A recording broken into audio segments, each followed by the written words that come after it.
Alright, so over the past year, I've lost around 30 pounds with fasting. And I was going on a walk right now, and I just had all kinds of schizo thoughts, and I wanted to come here and tell you why I think a lot of diets fail. And that's coming from someone that was in that position for a very long time. I tried every fucking diet under the sun that you can possibly imagine to lose weight. I lost hope more times than I can count. I gave up more times than I can count. I said, no, this time's going to be different. I'm going to do it more times than I can count. And I failed every single one of them until I decided to actually start fasting properly. So now I eat like one meal a day most days of the week, and I've lost around 30 pounds over the past year. So I want to talk a little bit about that. And I'm going to go a little bit schizo on this rant because I think that if we look at astrology, you can understand why a lot of diets fail. Now, you're going to start laughing at me, and you might leave the video, so I encourage you not to do it, right? When we're talking about astrology, I'm not talking about using the stars and the planets to justify your own problems and your own mistakes. That's the new age white girl way of doing this kind of thing. When I'm talking about astrology, I'm talking about how it was done before, how it was done traditionally. So at some point, people kind of realized, right, people that were trying to grow their food and navigate the oceans, they've realized that if they looked at the sky, they could notice patterns, and that those patterns, coincidentally, were the same patterns of what was happening on Earth. So they were like, well, when the stars are in that position, when that planet is over there, at this time around of the year, if we plant right now, the things are going to grow better. So at some point, people start observing and noticing this kind of shit, and they've realized that there's cycles everywhere. Everything is about cycles. So when your day is a whole cycle, right? You wake up in the morning, and then you start waking up, and then you have a peak of your energy during the middle of the day, and then you start winding down, and you sleep. And the year kind of works on the same logic, right? If we think about it, if we put it through those lenses, right? You have the nature kind of starts waking up during the spring. It reaches its peak, its maturity during the summer. During the fall, it starts winding down and decay. And during the winter, it kind of dies off. Everything goes gray and lifeless. And people started realizing that it's like, well, everything is about cycles. So the traditional view of astrology is nothing more than the study of cycles and the study of the analogies that we can do between what's happening in the sky and what's happening on Earth, right? It's like, well, you gotta understand, every single civilization believed that a God created the world, right? It's just atheism is a very modern concept in a way. Most people throughout history understood that there was a God and that he created everything. So if we look at everything that exists, we can kind of trace analogies between those things because they were created by the same creature, right? By the same entity, whatever the fuck you believe that is, right? So it's nothing crazy that I'm talking about here. I'm not talking for you to become one of those astrology girlies, you know what I mean? I'm just telling you that we can see this pattern of tightening and relaxing.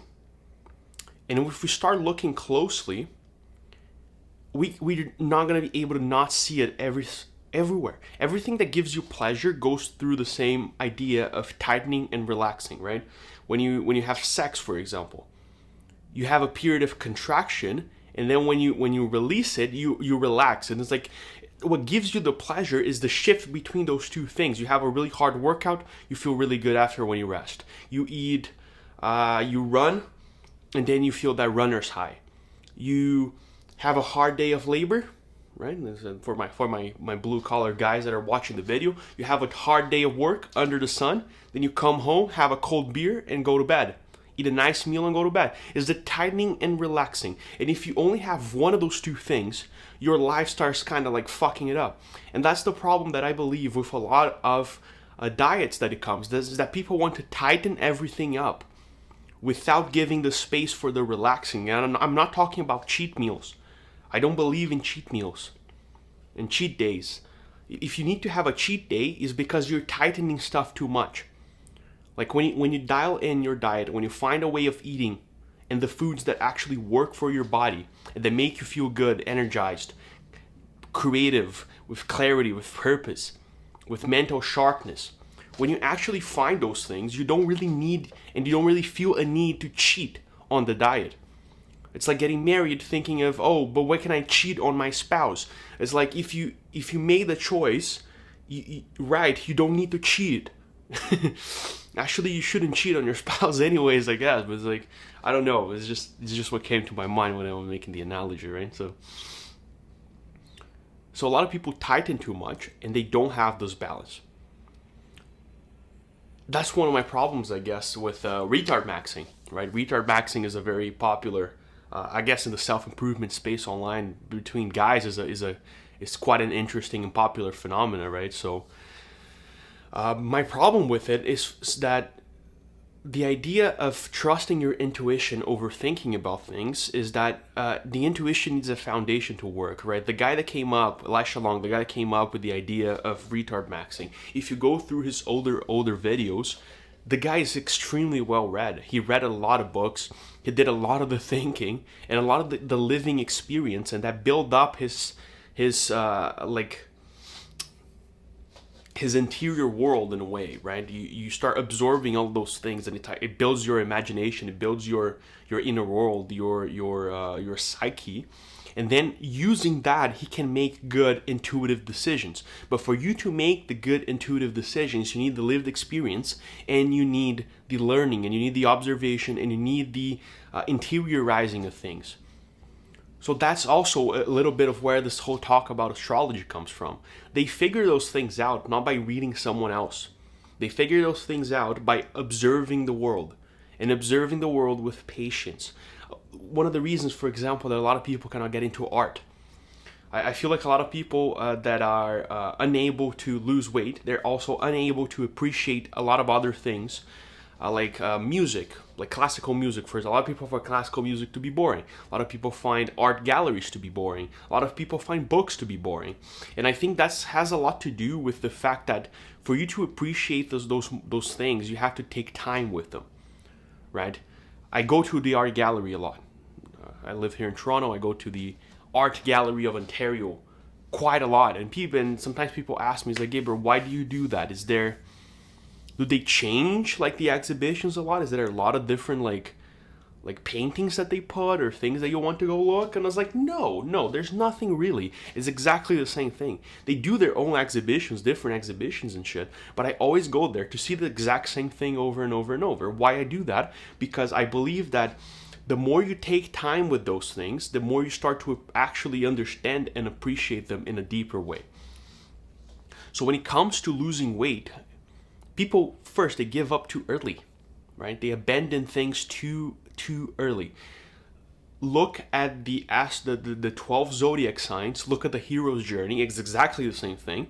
If you take a look into it, you're gonna realize it's exactly the same thing, right? The hero, he has a call to action, and then he finds friends, and then he goes through shit, and then he comes back from shit. It's exactly the same as the 4 seasons of the year, which is exactly the same thing as the seasons of our life, which is exactly the same thing as the cycle of a day.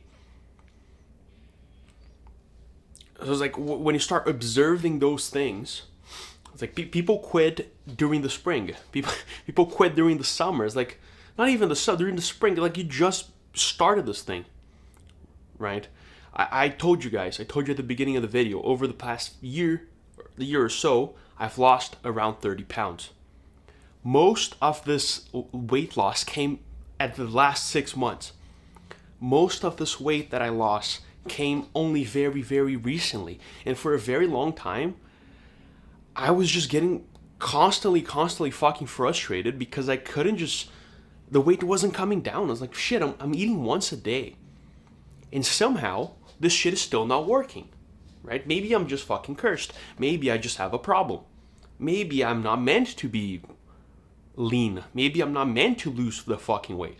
I'm condemned to hate myself and to look in the mirror and not like what I see for the rest of my life and have problems of confidence talking to girls and feel like I'm being looked down on when I'm around other people. Maybe that's a curse of mine and I'll have to just deal with it. But that's not the case. It's just the fact that I was in it for too little time to start actually observing what I was doing, looking through the cycles of my habits, of my day-to-day, and I was actually able to figure out what were the problems and how to fix them. This is the most important skill when it comes to losing weight and to changing your habits. Like every person's like, oh, cold turkey. I had one moment that I woke up and I realized and everything was different from that one. That's usually not how it works. Even when they tell you that shit, it is usually not the full truth. The full truth is like, okay, they had a moment that they woke up, but that's just the spring. They just woke up. So you still have to go, and you have to go through the spring, and you have to get to the summer where everything seems to be working now, and then boom, everything falls down, comes the winter, you're down on the fucking earth again, you're asleep, you're dead, and then you start interiorizing, looking to what you're doing, actually observing, building up your intuition, and then boom, it's spring again. So it is normal to see the fluctuations. It is normal to second guess yourself. It is normal to make a lot of mistakes. You can try to minimize the mistakes, but you have to understand, if you never lost weight before, if you never got lean before, if you never stick to a diet that actually worked and made you lose and keep away a significant amount of weight for a long time, if you never actually did that, you don't know how it feels like. And if you don't know how it actually feels like, you can't do it properly. That's a lot of big problem, right? Is like the way that we behave, the things that we will to do, they come a lot from the fact that we feel like doing them. It's kind of crazy to think about. It's like, it's all vibes. At the end of the day, it's all vibes. The white girls were correct from the beginning. The vibe was kind of off. That's kind of just how it works. I don't know if I'm making any sense or if I just went too far into the schizo rant that I don't even know what I'm talking about anymore. But once you start seeing those cycles, you can actually start looking at things with a little deeper, and you can actually start making significant progress towards your journey, right? So that's it for today's video. If you want to have a more in-depth step-by-step on how you can lose weight with fasting and still enjoy your life, you can take a look at the link in the description. It's my community. It's completely free for now, and I'll see you guys next time. Cheers.